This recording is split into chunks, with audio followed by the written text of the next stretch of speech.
بسم اللہ الرحمن الرحیم، شروع اللہ کے نام سے جو بڑا مہربان نہایت رحم والا ہے۔ الحمدللہ رب العالمین، ہر طرح کی تعریف اللہ ہی کے لیے ہے جو سب جہانوں کا پروردگار ہے۔ الرحمن الرحیم، جو بڑا مہربان نہایت رحم والا ہے۔ مالک یوم الدین، روز جزا اور سزا کا مالک ہے۔ ایاک نعبد و ایاک نستعین، ہم تیری ہی عبادت کرتے ہیں اور تجھ ہی سے مدد چاہتے ہیں۔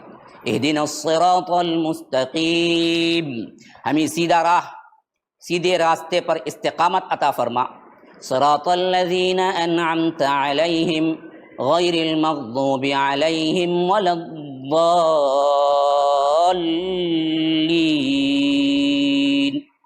اور نہ کہ ان لوگوں کے راہ پر جن پر تیرا غضب ہوا اور جو گمراہ ہوئے۔ ان لوگوں کے راستے پر چلا جن پر تو نے انعام کیا، نہ کہ ان لوگوں کے راہ پر جن پر تیرا غضب ہوا اور جو گمراہ ہوئے۔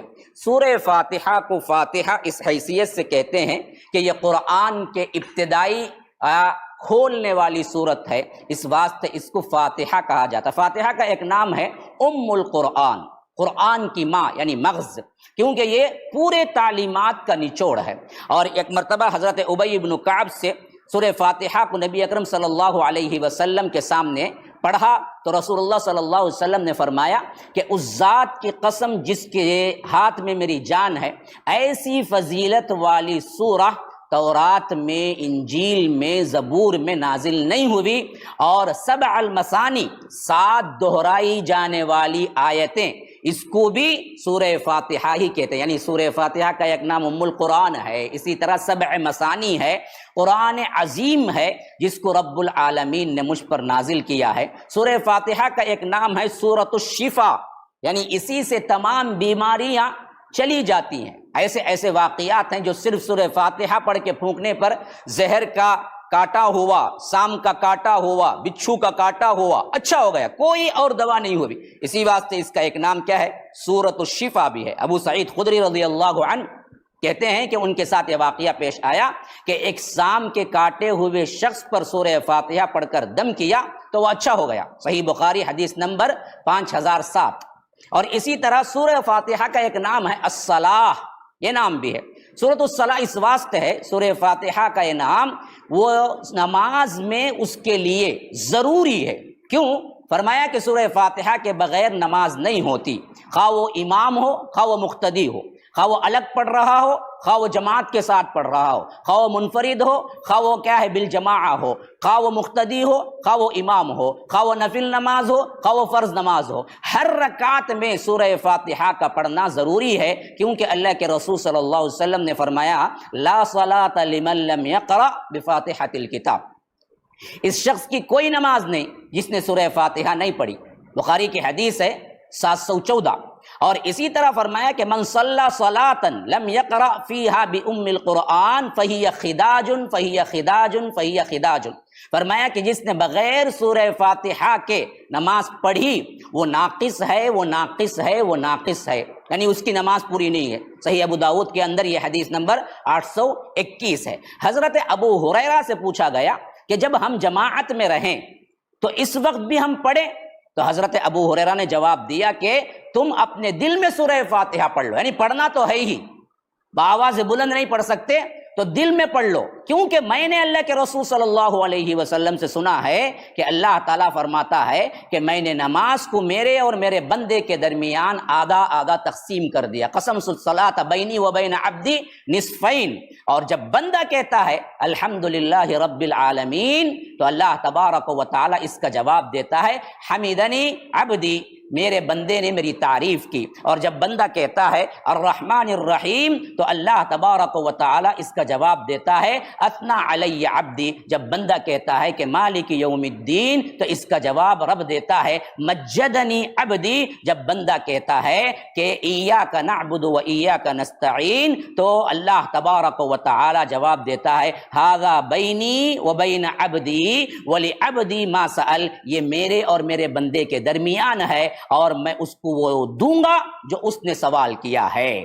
پھر اس کے بعد جب بندہ کہتا ہے کہ اہدنا الصراط المستقیم صراط الذین انعمت علیہم غیر المغضوب علیہم ولا الضالین، تو اللہ تبارک و تعالی فرماتا ہے ھذا لعبدی ولعبدی ما سأل، کہ یہ میرے بندے کے لیے ہے اور میرے بندے کے لیے ہے وہ سب کچھ جو اس نے مانگا۔